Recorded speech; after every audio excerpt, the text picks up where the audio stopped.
Hello everyone, स्वागत है आप सबका एक और नए वीडियो में। वीडियो को स्टार्ट करने से पहले मैं सभी से जानना चाहता हूं कि आप कौन से स्टेट में हैं और आप क्या काम करते हैं। ये मैं क्यों जान रहा हूं, ये वीडियो के बीच में मैं आपको कहीं पे बताऊंगा।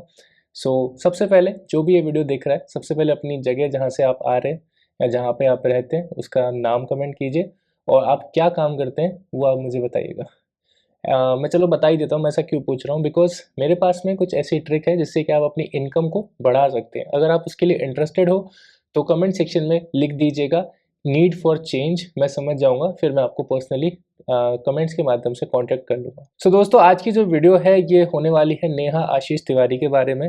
अभी रिसेंटली मैंने उनका लाइव वीडियो देखा। 7 दिनों से उनके चैनल पर कोई व्लॉग नहीं आया है बिकॉज शी इज़ प्रिटेंडिंग कि बहुत ज़्यादा डिप्रेशन में है, बहुत ज़्यादा दुखी है, क्योंकि लाइफ में चीज़ें एकदम से अपसाइड डाउन हो गई है। कहाँ पर शादी होने वाली थी, शादी भी टूट गई। फिर उसके बाद में जो उनका लवर था उन्होंने उन्हें एक्सपोज कर दिया दुनिया के सामने। बेइज्जती हुई वो अलग, समाज के सामने अपनी इमेज खराब हुई वो अलग। एंड इस पूरी झमेले में सबसे ज़्यादा सफ़र कर रही है इनकी फैमिली, क्योंकि अभी इनके जो भाई हैं उनको बेबी हुआ है, उनको भी सफ़र करना पड़ा इसकी वजह से, बिकॉज गालियाँ पड़ रही हैं उनको भी। तो एक पूरा जो बोल सकते हैं ना, 2-3 दिन में दुनिया हिल गई इनकी। एंड जो चीज़ें हैं उसके लिए लोगों को ब्लेम कर रही हैं। लाइव देखा मैंने इनका, तो लाइव में ये लोगों को ही ब्लेम कर रहे हैं कि इन्होंने मेरी ज़िंदगी तबाह कर दी है और अगर मुझे कुछ हो जाता है तो मैं 3 लोगों का नाम लिख करके जाऊंगी, इनकी वजह से सब कुछ हुआ है, वगैरह वगैरह। आई थिंक ये जो धमकियाँ हैं ये नेहा जी कम से कम 10 बार तो आई थिंक दे चुकी हैं। आई थिंक 10 से ज़्यादा ही बार दे चुकी हैं। और इन्होंने लोगों को इतना अच्छे से मैनिपुलेट करना सीख लिया है, इनको समझ में आ गई है एक चीज़ कि जहाँ भी गलत हो वहाँ पर रोने लग जाओ और आंसू बहाने लग जाओ और अपना विधवा वाला कार्ड प्ले कर दो, तो आधी से ज़्यादा जनता जो है ना वो सिंपैथी देने लग जाती है, भले आप कितने भी गलत हो। लेकिन जो ये मैनिपुलेशन वाला ट्रिक है ना, ये हमेशा वर्क करता है। ये हर व्लॉगर के लिए वर्क किया है, ये सिर्फ आज ये पहली एग्जांपल नहीं है।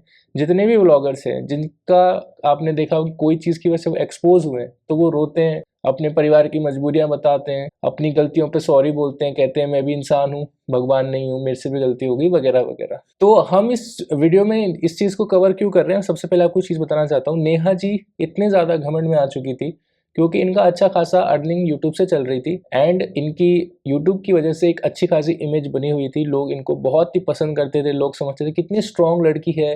4-5 साल हो गए फर्स्ट हस्बैंड को मरे हुए, शादी नहीं करी, बच्चे की देखभाल कर रही है, घर चला रही है, वगैरह वगैरह। लेकिन जब उनको पता चला कि जो आयरन लेडी हैं, जो कि ये क्लेम करती थी कि मैं तो अकेली हूँ, अकेले सब काम कर रही हूँ, उनका तो भैया सैया निकला।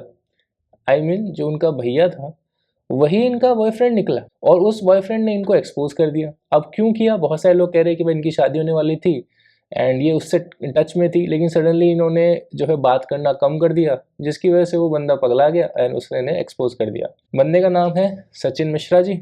एंड सचिन मिश्रा जी की वाइफ के साथ अब उनके रिश्ते तो थोड़े थोड़े नॉर्मल होने लगे, बिकॉज जो मनीषा है उसने गिव अप नहीं किया अपने हस्बैंड पे। लेकिन नेहा जी की दुनिया जरूर हिल गई, बिकॉज नेहा जी की एक इमेज बनी हुई थी कि 4 साल से हम सिंगल हैं और हम अपने सब कर रहे हैं अपने बलबूते पे। वो जो इमेज है वो एक ही दिन में तहस नहस हो गई। जो उनका प्लस पॉइंट था कि चलो कुछ ना, शादी तो हो ही रही है, वो भी टूट गई। उसके लिए नेहा जी कहते हैं कि मैंने तोड़ी है, लेकिन जहाँ तक है या आई थिंक 90% लोगों को पता होगा कि सामने से ही टूटी होगी, बिकॉज इतनी ज़्यादा बदनामी हो चुकी है इनकी कि कोई भी नहीं चाहेगा कि इनसे शादी हो। अब नेहा जी सबसे ज़्यादा दुखी इसलिए हैं कि एक तो जो इमेज बनाई थी 4-5 सालों में आशीष जी के नाम पे, आशीष जी करके, जो बेचारा मर चुका है, उसको यूज़ करके इन्होंने 1 मिलियन की फैमिली खड़ी कर ली। तो एक इमेज बना ली थी अच्छी खासी, लोग प्यार करने लगे थे, वो इमेज भी गई और जहाँ शादी करके एक नई लाइफ चालू करने वाली थी, वो लाइफ चलने से पहले ही जो है उसकी हवा निकल गई।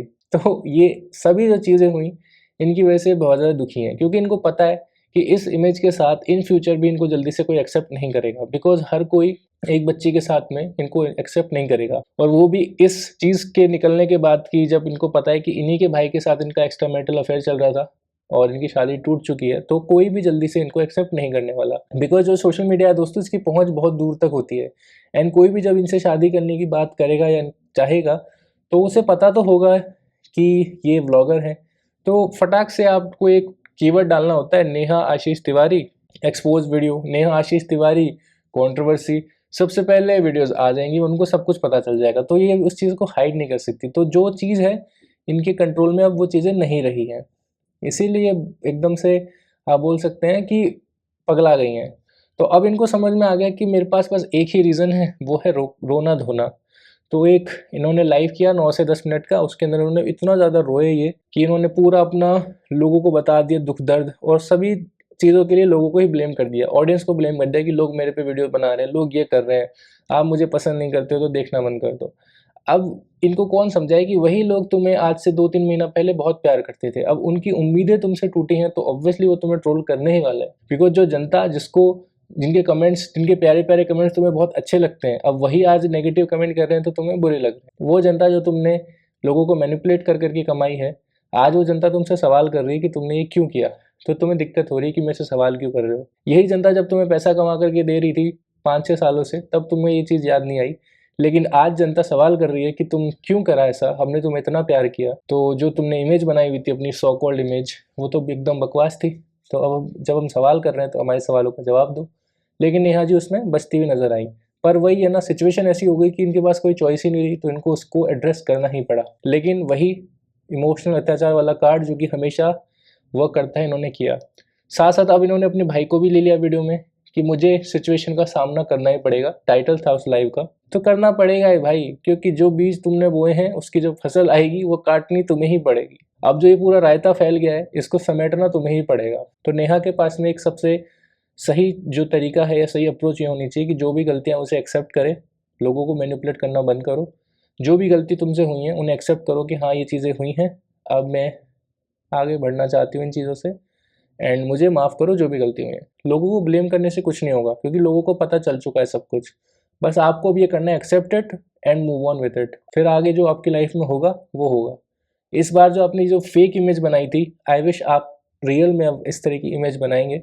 अब वो बनना मुश्किल है, वो बात अलग है, लेकिन आप कोशिश करोगे तो शायद बन जाए। बिकॉज़ इंडियन ऑडियंस तो है ही बेवकूफ़, थोड़ा-सा आप उन्हें इमोशनल करोगे तो वो आपकी साइड आ ही जाएँगे। तो इस वीडियो में दोस्तों मैं इतना ही रखना चाहता हूँ, इसको ज़्यादा खींचना नहीं चाहता। मैं बस इतना ही कहना चाहता हूँ, क्योंकि मैं लास्ट आई थिंक 3-4 वीडियो से कह रहा हूँ, अपने इन्फ्लुएंसर जिन्हें आप देखते हो, बहुत ही वाइज़ली उन्हें चूज़ करो। इस तरह के लोग जो कि सिर्फ़ मैनिपुलेट करते हैं लोगों से पैसा ऐंठने के लिए, उन्हें मत अपना आइडल बनाओ। ये लोग ना सिर्फ़ आपका फालतू का रिचार्ज करा रहे हैं मोबाइल का, उसके अलावा आपका दिमाग भी ख़राब कर रहे हैं। बिकॉज़ ऐसे लोगों को देख के सिर्फ़ आपके मन में यही थॉट आता है कि हर कोई फ़ेक है, लेकिन हर कोई फ़ेक नहीं होता यूट्यूब पे। बहुत जेन्युइन लोग हैं जो कि दिल से काम कर रहे हैं, लेकिन आप ही के डबल स्टैंडर्ड्स की वजह से जो लोग एक्चुअल में वर्क कर रहे हैं उनको आप लोग नहीं देखते। लेकिन जो इस तरह की नौटंकी करते हैं, कंट्रोवर्सी करते हैं, उनको भर-भर के व्यूज़ मिलते हैं। तो बस कोशिश यही कीजिए, अच्छा इन्फ्लुएंसर चुनिए जिससे आपसे देख कर के आपकी लाइफ में कुछ वैल्यू ऐड हो, आप कुछ उससे सीखें, आपकी लाइफ में कुछ सुधार हो। ना कि ये सिर्फ कंट्रोवर्सीज़, चीप एंटरटेनमेंट के नाम पे किसी भी ऐरे-गैरे, नत्थु-गैरे को फॉलो करो। ठीक है? मिलते हैं नेक्स्ट वीडियो में दोस्तों, तब तक के लिए आप सभी का दिन शुभ रहे। जय श्री राम।